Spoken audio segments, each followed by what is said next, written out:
Bem-vindos, companheiras e companheiros, nessa jornada encarnatória para mais um Oceave Notícias, referente à semana de 23 a 29 de agosto de 2020, o ano da pandemia Covid-19. Como sempre, nessa primeira parte, dedicamos a uma pequena meditação a partir da leitura de uma mensagem hoje extraída do livro Pensamento e Vida, ditado pelo Espírito Emmanuel, pela psicografia de Francisco Cândido Xavier. A mensagem que nos chega é a primeira do livro, O Espelho da Vida. A mente é o espelho da vida em toda parte. Ergue-se na terra para Deus, sob a égide do Cristo, a feição do diamante bruto, que, arrancado ao ventre obscuro do solo, avança com a orientação do lapidário para a magnificência da luz. Nos seres primitivos, aparece sob a ganga do instinto, nas almas humanas surgem entre as ilusões que salteiam a inteligência e revela-se nos espíritos aperfeiçoados por brilhante e precioso a retratar a glória de Deus. Estudando-a de nossa posição espiritual, confinados que nos achamos entre a animalidade e a angelitude, somos impelidos a interpretá-la como sendo o campo de nossa consciência desperta, na faixa evolutiva em que o conhecimento adquirido nos permite operar. Definindo-a por espelho da vida, reconhecemos que o coração lhe é a face e que o cérebro é o centro de suas ondulações, gerando a força do pensamento que tudo move, criando e transformando, destruindo e refazendo para crisolar e sublimar. Em todos os domínios do universo vibra, pois, a influência recíproca. Tudo se desloca e renova sob os princípios de interdependência e repercussão. O reflexo esboça a emotividade plasma a ideia determina a atitude e a palavra que comandam as ações. Em semelhantes manifestações, alongam-se os fios geradores das causas de que nascem as circunstâncias, válvulas obliterativas ou alavancas libertadoras da existência. Ninguém pode ultrapassar de improviso os recursos da própria mente, muito além do ciclo de trabalho em que estagia. Contudo, assinalamos, todos nós, os reflexos uns dos outros, dentro da nossa relativa capacidade de assimilação. Ninguém permanece fora do movimento de permuta incessante. Respiramos no mundo das imagens que projetamos e recebemos.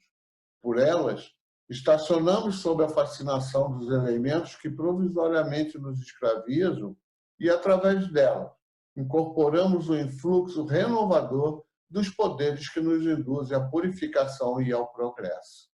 O reflexo mental mora no alicerce da vida. Refletem-se as criaturas reciprocamente na criação que reflete os objetivos do Criador. Emmanuel. E para realizar os comentários sobre essa mensagem, um colega nosso, Osmar Bueno, tarefeiro do Núcleo Espírita Segue a Jesus, da capital paulista, Casa Espírita essa que completou em março passado 81 anos de existência. Parabéns a todos os companheiros do Núcleo Espírita Segue a Jesus e obrigado ao Osmar Bueno pela sua contribuição para conosco. Coube a mim falar sobre esse livrinho que está aparecendo aí na tela de vocês nesse momento. É um livro psicografado pelo Chico Xavier, de autoria do Emmanuel. Esse livro chama-se Pensamento e Vida. E nós vamos falar mais especificamente sobre a primeira liçãozinha desse livro, que tem o título Espelho da Vida. E quando nós falamos em espelho da vida, o que seria o mais importante para nós? Quando nós fazemos essa pergunta, nós temos diversas respostas. Muitas pessoas vão dizer que o mais importante na nossa vida é uma estabilidade financeira. Outros ainda vão dizer que o mais importante é ter uma casa própria. Outros vão dizer que o mais importante é ter um bom emprego ou um carro. Mas enfim, a resposta correta, que o mais importante para a nossa vida é o nosso pensamento. Porque é através do nosso pensamento que nós conseguimos alcançar todos os nossos objetivos, sejam eles bons ou ruins. Tudo começa no pensamento. Se temos bons pensamentos, vamos executar boas obras. E o que é mais importante nisso? De onde vem nosso pensamento? Nosso pensamento vem da nossa mente. E o que é a mente? Emmanuel já inicia essa lição nos dizendo que a mente é o espelho da vida em toda parte. E se nós usarmos essa metáfora do espelho, nós vamos poder entender melhor essa frase de Emmanuel. Quando ele nos diz que a nossa mente é o espelho da vida, nós vamos pensando num espelho. Para que serve o espelho? O espelho serve para refletir uma imagem. Se nós temos um espelho que estiver todo sujo, um espelho empoeirado, nós tivermos ainda um espelho que estiver com algum defeito, obviamente que ele vai nos refletir uma imagem distorcida, uma imagem que não condiz com a realidade. Ao passo que se eu tiver um espelho limpo, sem nenhum defeito, um espelho que seja livre de poeira, tudo, ele vai refletir a imagem verdadeira a que ele se propõe, uma imagem bonita, uma imagem boa. Então, se nós pensarmos por esse lado, nós vamos entender que na nossa vida é a mesma coisa. Por isso ele diz que nossa mente é o espelho da vida. Se eu tenho bons pensamentos, eu reflito alguma coisa. Se eu tiver maus pensamentos, eu vou refletir outra. Se eu tiver pensamentos de ódio, pensamentos de mágoa, pensamentos de rancor, pensamentos de vingança, obviamente que a imagem que eu vou refletir ao meu redor não é uma imagem boa. Quantas vezes nós nos deparamos com pessoas que quando chegam num ambiente, todos se afastam. Nossa, aquela pessoa já chegou. Olha lá, ele está vindo. Nós já ouvimos muito isso. Mas é porque essa pessoa, ela está refletindo aquilo que é o pensamento dela. Pessoas com pensamentos negativos, pensamentos ruins. Ao passo que quando uma pessoa tem bons pensamentos, quando uma pessoa tem pensamentos de perdão, pensamentos de auxiliar o próximo, pensamentos positivos, essa pessoa, ela irradia luz em todo o seu redor. Todo lugar que ela chega, ela é bem-vinda, porque as pessoas se sentem bem ao lado dela. Emmanuel ainda nos diz que a nossa mente é como um diamante bruto, um diamante que precisa ser burilado. Quando nós encontramos um diamante na natureza, ele precisa de ser trabalhado para que ele possa alcançar aquele brilho que todo mundo conhece do diamante. Ele é encontrado fosco, ele não tem toda aquela beleza, então precisa ser trabalhado. Assim somos nós. Quando Deus nos coloca no planeta Terra, quando Deus nos criou, Ele nos criou simples e ignorantes. Ignorantes do saber, claro. Para que nós possamos, através dos nossos próprios esforços, ir nos burilando. Ele nos cria com uma centelha divina. Essa centelha nada mais é do que uma luz fraquinha. Uma luz fraquinha que ela vai aos poucos, atingindo uma claridade maior até que ela possa expandir luz em todo o seu redor. E como que ela consegue tudo isso? Através do conhecimento. E para que eu tenha conhecimento, eu tenho que ter pensamento firme, eu tenho que ter vontade, eu tenho que acreditar que eu preciso aprender. E como que eu consigo tudo isso? Primeiro, vigiando meus pensamentos para que eu tenha pensamentos bons, pensamento de evolução, pensamento de crescer.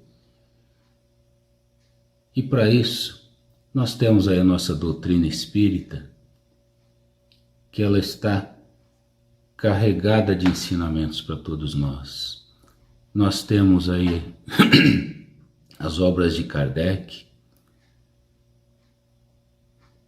que nos trazem ensinamentos muito preciosos. E temos aí também outros tantos vultos do Espiritismo, como obras do André Luiz, obras de Emmanuel, que nos traz tanto ensinamento, tanto conhecimento, obras da Joana de Ângeles, através do Divaldo Franco. Então as coisas estão todas aí para nós, basta que nós queiramos aprender. E para isso nós temos que pedir sempre ajuda. Vamos pedindo a ajuda dos bons espíritos, para que eles possam nos inspirar para o bem, para que eles possam fazer com que nós possamos ter discernimento daquilo que pensamos. Se eu tenho um pensamento, logo eu acabo colocando esse pensamento em prática. E o que eu devo fazer com isso? Quando eu penso, eu preciso primeiro analisar sobre aquilo que eu estou pensando. Se eu executar isso que eu estou pensando, isso vai fazer bem para mim? Vai fazer bem para o meu próximo? Vai acrescentar algo em minha vida? Algo de bom? Se a resposta for não, elimine esse pensamento. Passe a fazer outras coisas. Nós estamos aqui, nesse planeta, estagiando. E estamos em séries diferentes. Por isso nós não devemos julgar ninguém. Nós devemos julgar apenas a nós mesmos. Ora, o que eu preciso fazer para modificar? O que eu modificar meu pensamento? O que eu preciso fazer para ser uma pessoa melhor? Quando eu digo que estamos em séries diferentes, é porque cada um está no seu momento, cada um está no seu grau evolutivo diferente. E por que Deus permite que estejamos em graus evolutivos diferentes juntos? Justamente para que possamos aprender juntos. Justamente para que um possa ensinar o outro aquilo de bom que ele já conhece, aquilo de bom que ele já sabe. Então, antes de julgar as pessoas, nós devemos procurar entendê-las. Se eu já tenho um conhecimento, é porque eu passei por dificuldades para conseguir aquele conhecimento. Então, se o meu próximo, na minha maneira de pensar, ele ainda não atingiu isso, então eu tenho que dar a mão para ele, para que ele também possa atingir, para que ele também possa melhorar. Nós temos, todos nós, vícios milenares, vícios que nos escravizam. Quando nós falamos em vícios, logo nos vem à mente aqueles vícios que todos nós já conhecemos, que são vícios em drogas lícitas, em drogas ilícitas, vícios em jogos. Mas existe um que talvez ele seja até mais danoso do que todos esses que eu falei, que é o pensamento viciado em coisas ruins. O nosso pensamento tem muita força. Ele tem tanta força que ele pode nos acompanhar em outras encarnações. Apesar do véu do esquecimento, o pensamento é algo vivo, algo que nos acompanha. Quando nós estamos com raiva de alguém, quando nós odiamos alguém, quando alguém nos faz algum mal ou quando nós fazemos um mal para alguma pessoa e não existe o perdão, isso atravessa para outras encarnações. Atravessa para outras encarnações porque Deus, na sua infinita sabedoria, Ele nos ensina que nós precisamos perdoar, que nós precisamos andar junto no conhecimento, no perdão, na paciência. E quando isso não ocorre, normalmente quando nós reencarnamos, nós voltamos novamente com aquela pessoa. Voltamos justamente para que possamos nos harmonizar com ela. Por isso que se nós pegarmos lá em Mateus, no capítulo 5, no versículo 25, ele nos diz o seguinte: faça as pazes com seu irmão enquanto caminha com ele.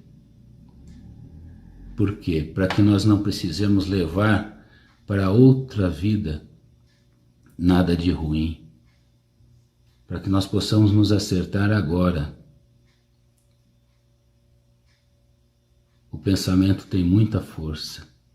Mesmo com o véu do esquecimento, o pensamento ele acaba voltando de forma que quando a gente conhece uma pessoa que foi um desafeto do passado, a gente já tem aquele pensamento assim, não fui com a cara daquela pessoa. Isso tem uma razão de ser. Muitas vezes essa pessoa pode ter nos prejudicado numa vida anterior, ou nós podemos ter prejudicado essa pessoa numa vida anterior. Eis o motivo dessas antipatias gratuitas, que a gente não sabe o porquê das antipatias. Então, notem que tudo está ligado ao pensamento. Temos que ter pensamentos bons. Pensamentos que nos elevem. Então, amigos, nós devemos sempre estarmos voltados para o conhecimento, para o aprendizado, mas sem pressa. Quando eu digo sem pressa, é porque nós somos espíritos imortais. Nós temos a eternidade pela frente. Muitas vezes, a direção é mais importante que a velocidade. A natureza não dá saltos. Então não adianta eu achar que porque eu assisti uma palestra, ou porque eu li um livro, ou porque me falaram alguma coisa sobre o espiritismo, que amanhã eu já estou totalmente modificado, que amanhã eu já sou uma pessoa nova. Justamente por causa do que eu falei. Temos vícios que estão arraigados em nós em muitas gerações. Então, para que nós possamos modificar isso, nós temos que agir feito esse diamante. Temos que ir nos burilando aos poucos, através de conhecimento, através do estudo, que é a única maneira que nós temos de evoluir. É estudando, é compreendendo. É dessa forma que nós vamos galgar escalas mais altas nessa escala evolutiva que nós todos estamos. Então, meus amigos, Emmanuel, nessa lição, ele ainda termina nos dizendo o seguinte: que devemos refletir as nossas ações uns nos outros, pois assim aprendemos juntos, que é dessa forma que iremos cumprir os objetivos do Criador. Eu agradeço a todos e até uma próxima oportunidade. Essa segunda parte, que é dedicada às notícias, aos eventos, às informações espíritas, iniciamos assinalando a nota oficial de terça-feira passada, emitida pelo CERJ, e que trata do aborto mas também fala sobre violência sexual, violência contra a criança e a mulher, que foi tema, aliás, no sábado passado. Essa nota, ela se refere ao que aconteceu algumas semanas atrás de uma menina de 10 anos, no Espírito Santo, que engravidou depois de ser estuprada pelo seu tio, na cidade de São Mateus. E isso provocou quase que uma comoção nacional, sobretudo nas redes, com posições antagônicas das diversas camadas sociais e que nem sempre pauta pelo bom senso. Por isso, essa nota do CR, para nós espíritas, assume uma relevância maior. Então, esse tema do aborto é um tema que pode e deve ser explorado nos estudos nas casas espíritas. Eu diria até que esse tema é uma provocação, porque muitos de nós trazemos algumas manchas em nossos perispíritos ao longo das encarnações e que tem a ver com esse processo e que não nos cabe julgar, pois que nós não temos o conhecimento do todo. Então, antes de falarmos sobre a nota do CR, nós vamos colocar aqui 2 depoimentos de profissionais da área, esclarecendo sob o ponto de vista dos encarnados, do plano material, seja do ponto de vista legal, seja do ponto de vista médico. E para quem quiser se aprofundar, existe um manual técnico que está aí, Gestão de Alto Risco, assim se titula, e que é do Ministério da Saúde, do Governo Federal. Então, ouçam a opinião. Eu entendi, essa gravidez foi interrompida não por questões médicas, mas pelo fato de ter sido um estupro. Até porque o que ela foi feita, se não me engano, foi uma microcesárea. E na microcesárea, em tese, os riscos operatórios são semelhantes a um parto. Obviamente que para a criança, que tinha 10, 11 anos, teria que ser acompanhada para poder ver, 10 ou 11, 12, não sei, acompanhada para poder ver se teria que interromper um pouco antes e tal, mas certamente não se interromperia neste momento e aguardaria-se a viabilidade maior do feto. Então, pelo que eu entendi, nessa situação específica, o aborto foi autorizado judicialmente pelo fato de ter sido estupro de vulnerável e não pelo risco de morte da mãe pelo procedimento da gravidez, pelo prosseguimento da gravidez. Vocês vejam, essa é a opinião do Dr. Alexandre Otávio. Escutem a próxima opinião. Há uma convergência, mas também há uma outra visão. Ou seja, as visões são múltiplas. No caso em questão, existem fatores de riscos gestacionais relacionados à idade menor de 15 anos, à situação social, econômica, cultural, mas tais fatores não justificam o aborto. O aborto, nesse caso, ele foi amparado pelo Código Penal Brasileiro, no artigo 128, em que fala da chance da gestante, ou se for um incapaz do seu representante legal, de optar pelo aborto quando a gestação é resultado de estupro. Então, a indicação do aborto foi uma indicação baseada do ato do estupro e não por questões médicas, né? Não fatores de riscos à saúde, não foram esses os determinantes. Então vejam que existe o aspecto legal, existe o aspecto biológico, mas temos que lembrar o que é da matéria e o que é do espírito é do espírito. Então, essa nota oficial do CR vai nesta outra dimensão. E nós perguntaríamos inicialmente: quem conhece as relações daqueles 3 espíritos envolvidos? O reencarnante, o abortado, o estuprador e a estuprada. Será que eles eram inimigos? Será que eles eram os amigos? Será que um era amigo, os outros 2 eram inimigos? E vice-versa? Enfim, quem conhece o engendramento espiritual nesse evento?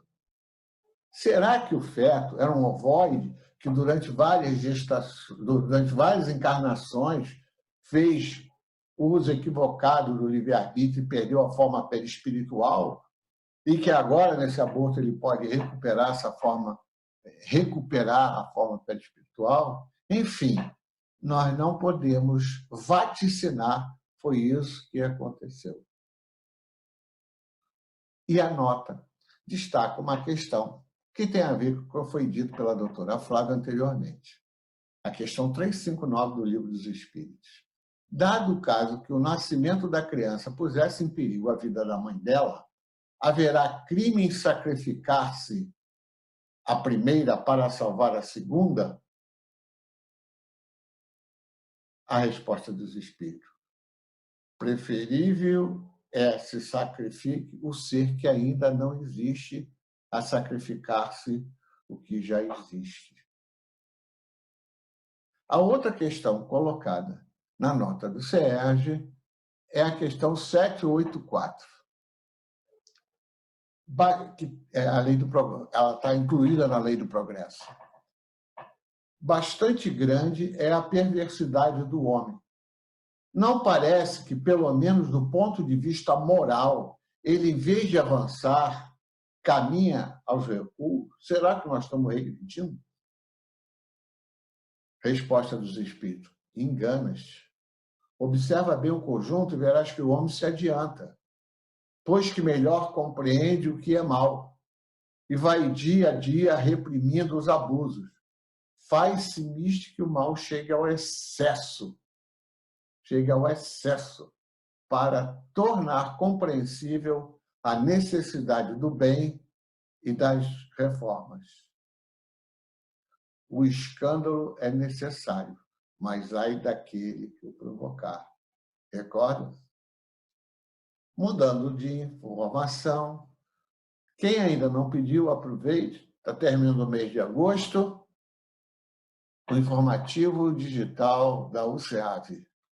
É só passar um e-mail para o Luiz Cláudio Furtado, que ele envia.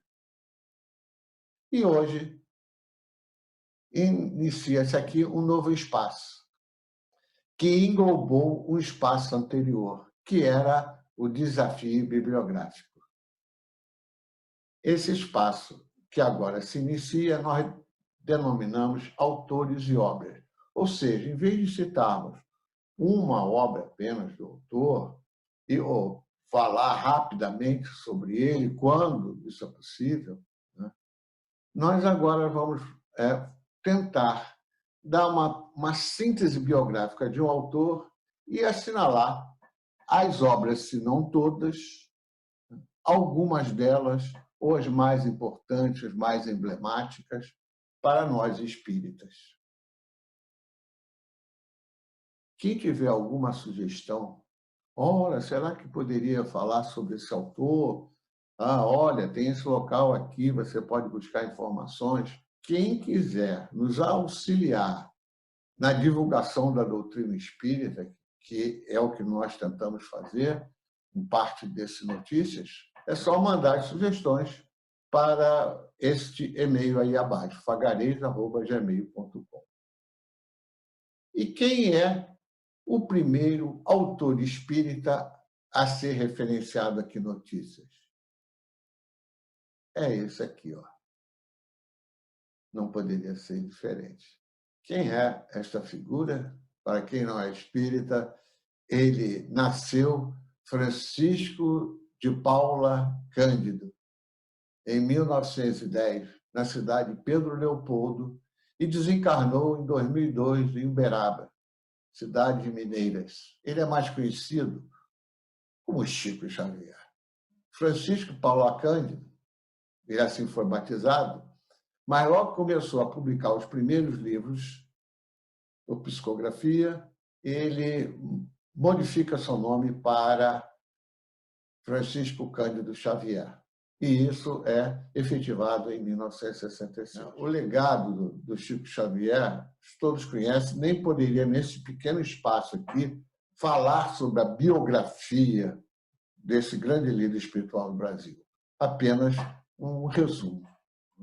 O Chico nasceu numa família de pais muito humildes, mas em ambiente socioeconômico pouco desenvolvido. Ele tinha 8 irmãos, os pais eram analfabetos, passavam certa dificuldade. A mãe dele faleceu, ele ainda criança, né? E aos 4 anos ele já manifesta a mediunidade.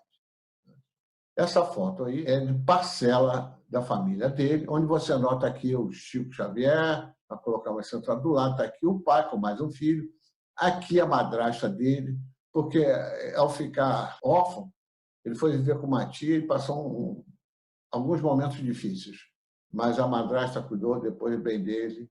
Esse aqui é um casal, a irmã mais velha dele, com o cunhado, que teve um filho, que depois teve um problema sério com o Chico Xavier. Nós vamos mostrar mais um pouquinho aí à frente. Quem quiser conhecer profundamente a vida de Chico Xavier, basta ler esse livro, Chico Xavier, Do Calvário à Redenção, de Carlos Alberto Braga Costa. Então, como é que ele adentrou na doutrina espírita, vamos assim dizer? Na adolescência, a sua mediunidade começou a possibilitar ele transmitir informações de diversos poetas. Então, esses espíritos desencarnados começam, através da mediunidade de Chico Xavier, a publicar mensagem em diversos jornais. E aí a coisa vai crescendo. Profissionalmente, ao longo da sua vida, ele foi vendedor, tecelão e datilógrafo. Isso é coisa um pouco falada, porque, na verdade, o grande trabalho do Chico Xavier nessa encarnação foi o trabalho mediúnico. Agora, como nós falamos, ele teve muitas dificuldades desde a infância, né? Mas já como médium, ele teve problemas sérios com a mediunidade, sobretudo com relação aos detratores da doutrina espírita. Vou citar aqui alguns casos. O primeiro deles, já falamos no Notícias de 9 a 15 de agosto, que foi o caso de Humberto de Campos. Humberto de Campos foi um acadêmico, um escritor, ficou famoso por publicar artigos dos jornais do Rio de Janeiro e, ao desencarnar, a posteriori continuou o seu trabalho através da psicografia do Chico Xavier. Só que, ao publicar livros como esse que está aqui, você vê Chico Xavier, Brasil, Coração do Mundo, Pátria do Evangelho. Observe, se for possível ler, pelo espírito Humberto de Campos. Bom, então, na década de 40, a viúva de Humberto de Campos e os filhos dela entraram com uma ação na justiça. Perderam na primeira instância, como nós havíamos falado lá na notícia, e depois na segunda instância, que eles solicitavam direitos autorais sobre essas obras da FEB, né, que foi alvo desse processo também, o Chico Xavier e a FEB. A partir de então, passaram a publicar as obras do Humberto de Campos com o epíteto Irmão X. O segundo caso foi do sobrinho dele, Amaury Xavier Pena. Esse espírito sofredor, sempre se disse médium, mas nunca se conheceu a obra dele, e, em certo momento, acusa Chico Xavier de fraude, no sentido de que tudo aquilo que era psicografado não era verdadeiro, inclusive ele. Só que ele tinha problemas de alcoolismo seríssimo, ele tinha problemas financeiros, acabou o final da vida dele, foi internado no manicômio. Na verdade, foi um companheiro profundamente equivocado, mas que, absorvido pelo interesse da matéria, e se você procurar os artigos, foi descrito por vários autores, ele se envolve fortemente com questão financeira, tinha grandes dívidas, enfim. E o Chico sempre falando bem do sobrinho, né? No final, eu queria que realmente ele tinha problemas, quando ficou aquilo bastante comprovado. E o último caso que nós vamos citar aqui é o de Davi Nassi e Jean Manzon. Davi Nassi foi um jornalista de origem libanesa, nasceu em Minas Gerais, acho que Caxambu. E Jean Manzon, francês radicado aqui no Brasil, um fotógrafo e documentarista, e que fizeram bastante sucesso numa revista chamada O Cruzeiro, que não mais existe, que fazia parte do Diários Associados. Era uma revista eu acho, semanal, se eu não me equivoco agora, com variedades, mas eles colocavam ali reportagens chocantes para, com certeza, aumentar as vendas. O pessoal que tem já uma quilometragem encarnatória mais alta, mais significativa, certamente recorda-se dessa revista O Cruzeiro, que tinha uma charge famosa na época, o Amigo da Onça, né? E o Davi Nassi e o Jean Manzon, sabendo do caso do Amaury Xavier Pena, eles foram à casa de Chico. O Chico estava meio refratário em recebê-los, porque, na verdade, eles chegaram lá, não dizendo quem eram realmente, e sim disseram que eram estrangeiros e que queriam entrevistar o Chico Xavier. Ele entrevistou, respondeu tudo e tal, fizeram a reportagem, mas, numa noite, o Jean Manzon liga para o Davi Nassi e diz para ele: Davi, você já viu o livro com o qual o Chico Xavier nos presenteou? Nós dissemos que nós éramos estrangeiros. Olha o que está escrito lá. Para Davi Nassi, o livro Davi Nassi, para Davi Nassi, de Emmanuel. Enfim, isso ficou famoso, esse caso. Então, esse tipo de coisa sempre aconteceu com o Chico Xavier. Se vocês procurarem na web, vocês vão encontrar inúmeros artigos de detratores da doutrina espírita e do Chico Xavier. O lado bom, os grandes momentos de Chico Xavier. Primeiro foi uma parceria de mais de uma década com o médico e médium Valdo Vieira, com o qual ele publicou diversos livros, várias obras. Outro momento importante, porque teve uma repercussão nacional muito grande, era um programa na TV Tupi, que não mais existe, ela depois transformou-se em TV Manchete, que também deixou de existir. Me parece que hoje a frequência é ocupada por uma chamada Rede TV. Então, esse programa, que foi nos anos 70 e 71, era um conjunto de reportagens de perguntas e respostas, de pinga-fogo. Aliás, até uma prática na casa espírita, às vezes, quando o companheiro não pode ir no estudo qual ele estava programado a realizar, aí um outro companheiro assume: vamos fazer um pinga-fogo. Aí a plateia pergunta para esse companheiro, responde, o outro responde, enfim. Uma reunião interessante, às vezes. Então, esse trabalho dele foi importantíssimo, de divulgação pela TV. E essas reportagens estão disponíveis no YouTube. Para quem não conhece, vale a pena assistir. O legado dele, o legado é imenso do Chico Xavier. É uma figura mais importante do espiritismo no Brasil. Então, sob o ponto de vista comercial, ou seja, de venda de livros, direitos autorais, evidentemente foi extremamente importante. Só que ele não ficou com um centavo disso, porque ele doou em cartório tudo que ele recebia para a caridade. São cerca de 10 mil cartas que ele psicografou para auxiliar o próximo, né? Sem cobrar algo com que fosse a quem receberia aqui na Terra essas cartas. E livros. Quantos livros Chico Xavier psicografou, deu origem? Então, nós vamos fazer aqui, como o número, vocês vão ver a seguir, é significativo, nós colocamos apenas um título aqui, pois que muitos espíritas tiveram o primeiro contato com o espiritismo lendo esse livro chamado Nosso Lar. E aí tem 4 edições da FEB em tempos diferentes. Ou seja, é um livro que continua atual. O Chico publicou 500 livros. Olha, impressionante. 60 milhões de exemplares vendidos. O Nosso Lar vendeu 3 milhões de unidades em infinidade de idiomas. E esse livro, Nosso Lar, ele deu origem ao filme, que em 2010 foi o filme de maior bilheteria. Teve uma assistência superior a 3,5 milhões. Chico, que herança tua para nós, hein? A gente só pode falar obrigado. Obrigado, Chico. Vamos assistir agora um vídeo produzido sobre essa herança do Chico Xavier. Die zwei Helfen trugen mich fort.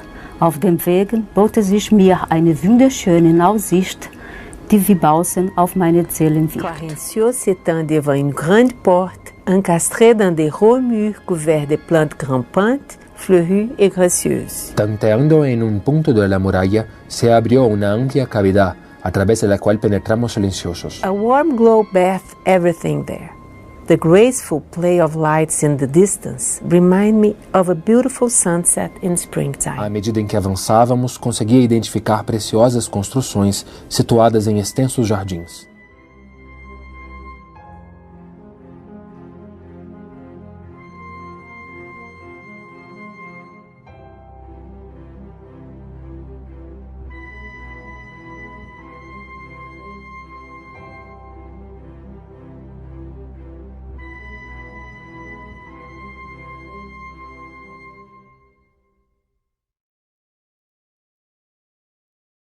Que começou na mediunidade aos 17 anos de idade, em 8 de julho de 1927, nós vamos identificar uma profusão de obras extraordinárias em todos os gêneros e subgêneros da literatura que vieram nos trazer ensaios doutrinários, ensaios evangélicos, tratados sobre a vida espiritual, sobre a mediunidade, sobre a influência dos espíritos em nossa vida. Muitas informações que foram trazidas por André Luiz antes que a própria ciência médica soubesse ou confirmasse ou afirmasse aquele fato.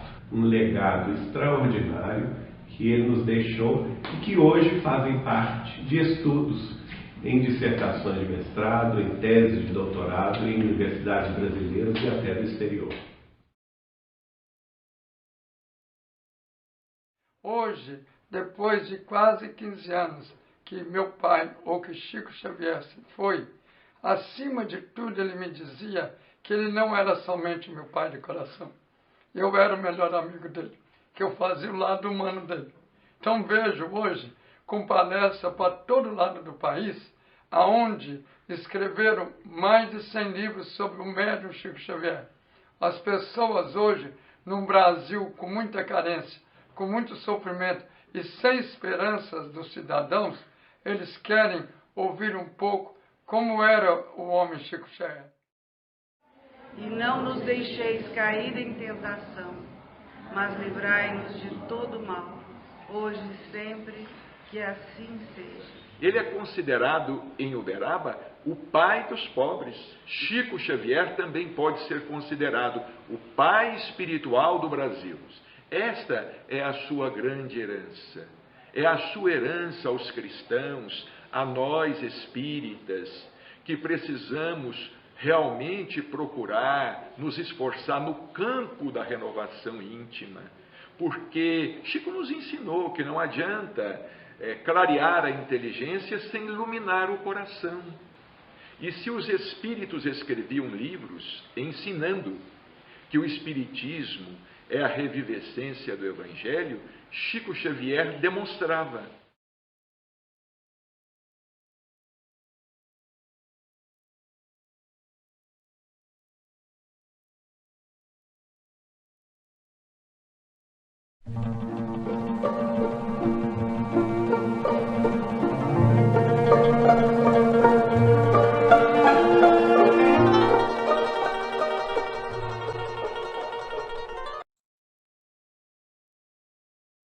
imagem bonita, mas essas bolotinhas roseadas, essa imagem foi composta a partir de uma microscopia scanning, faz um estrago danado, né? Nos deixa em confinamento desde março. Qual é o estágio da Covid-19? Como sempre, vamos analisar a nível global, inicialmente. Ultrapassamos a casa de 20 milhões de casos. Em nosso país, a situação também é crescente. Já ultrapassamos 3 milhões de casos. E no Estado também ainda é crescente. Ultrapassamos, como previmos na semana anterior, os 200 mil casos. Na região litorânea, na qual Saquarema se insere, juntamente com um conjunto outros de municípios, limítrofes a Saquarema, Araruama está com uma situação próxima em termos de contaminação. Todavia, Maricá e Rio Bonito ainda estão em situação de aceleração. O município Tanguá é o que está em melhor situação, com menor velocidade de crescimento da Covid. Eles estão arrolados ali de forma diferente, Tanguá e Maricá, porque eles fazem parte da região metropolitana 2, então fazem parte da região litorânea. Bem, qual é a situação do município de Saquarema em relação à Covid, especificamente?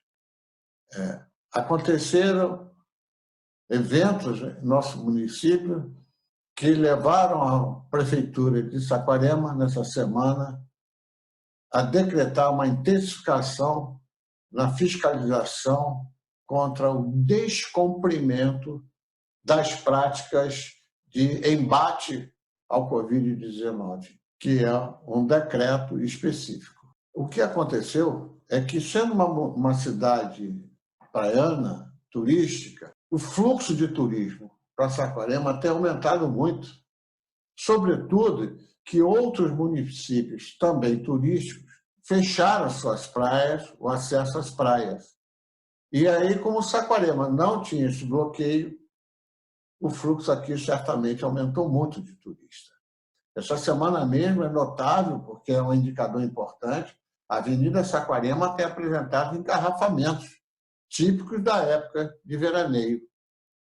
Então, nessa semana mesmo, sexta-feira, no dia dessa gravação, somos sabedores de que os bloqueios estão efetivamente atuando no Morro da Cruz, em Bacaxá, e que não é uma atitude 100% eficaz, mas é uma tentativa de reduzir o crescimento da contaminação em nosso município. Parabéns à atitude da Prefeitura. O seu boletim, que voltou a ser atualizado desde a semana passada, no dia 21 de agosto, dia dessa gravação, exibe 996 casos confirmados de contaminação, ou seja, nos aproximando de 1.000 casos. O boletim da Secretaria Estadual de Saúde, com os dados compilados até 21/8, até sexta-feira, nos permite fazer essa comparação entre Saquarema e os municípios limítrofes. O que se observa de forma geral é que a velocidade de crescimento da contaminação diminuiu. Boa notícia. Todavia, 2 municípios aqui têm um crescimento ainda muito célere. Maricá e Rio Bonito, com mais de 200 casos. Rio Bonito tem que, provavelmente, chegar à situação de lockdown, ou seja, de bloqueio total para tentar conter esse crescimento sério que vem de um mês para cá.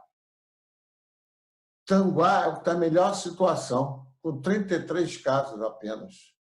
Araruama está com mais de 80 casos.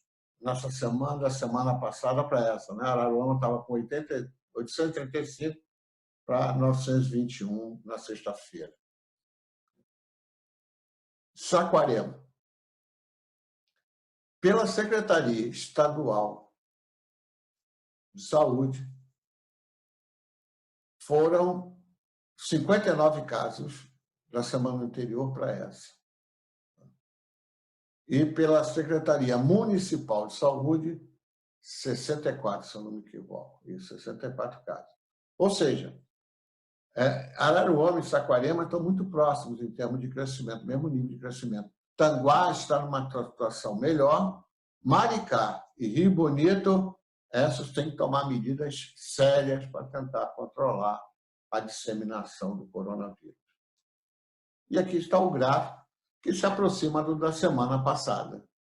Ou seja, indica uma tendência sempre à estabilidade. Vai caminhar para a estabilidade, vai caminhar para a estabilidade. O que acreditamos que vai acontecer a partir de setembro, com a chegada da primavera, maior capacidade imunológica, menor probabilidade de disseminação do vírus. Então, veja que a linha de tendência, que está aqui nessa cor marrom escura, nos últimos dias, durante essa semana, estava estabilizando. Agora houve um crescimento, um pequeno crescimento. Ou seja, como falamos anteriormente, a velocidade de crescimento da contaminação está diminuindo. A tendência, então, é nós chegarmos à estabilidade e, quiçá, começar a reduzir esses casos. E, para isso, é importante a participação da população. É uma questão, como sempre falamos, de livre-arbítrio. Eu quero ajudar o próximo, pois que aqueles de grande risco, e, sobretudo, os idosos, têm que aguardar a vacina. Essa é a solução ideal.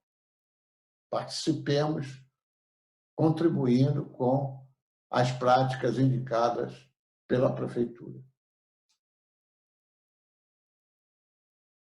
Façamos a nossa parte.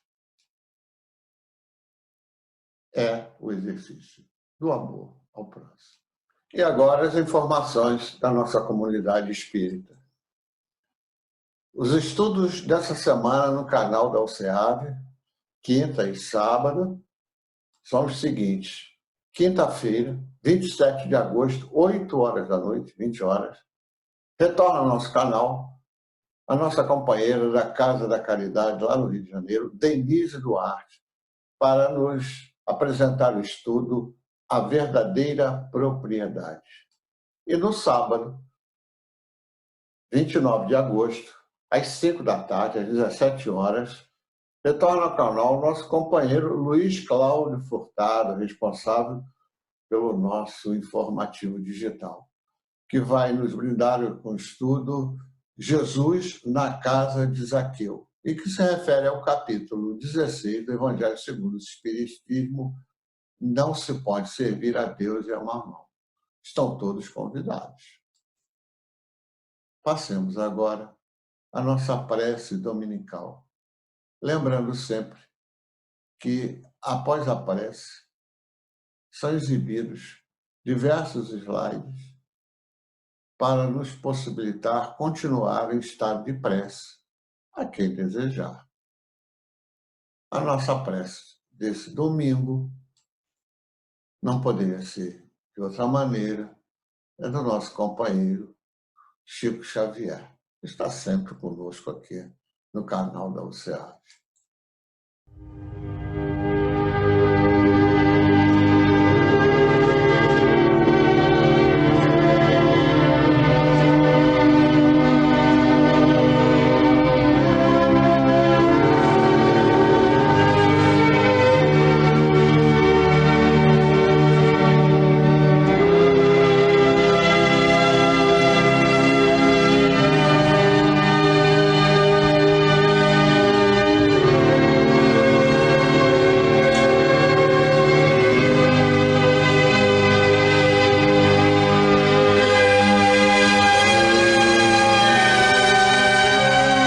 oração nossa. Senhor, ensina-nos a orar sem esquecer o trabalho, a dar sem olhar a quem, a servir sem perguntar até quando, a sofrer sem magoar, seja quem for, a progredir sem perder a simplicidade, a semear o bem sem pensar nos resultados, a desculpar sem condições, a marchar para a frente sem contar os obstáculos, a ver sem malícia, a escutar sem corromper os assuntos, a falar sem ferir, a compreender o próximo sem exigir entendimento, a respeitar os semelhantes sem reclamar consideração, a dar o melhor de nós, além da execução do próprio dever, sem cobrar taxas de reconhecimento. Senhor, fortalece em nós a paciência para com as dificuldades dos outros, assim como precisamos da paciência dos outros para com as nossas próprias dificuldades. Ajuda-nos para que a ninguém façamos aquilo que não desejamos para nós. Auxilia-nos, sobretudo, a reconhecer que a nossa felicidade mais alta será, invariavelmente, aquela de cumprir teus desígnios, onde e como queiras, hoje, agora e sempre.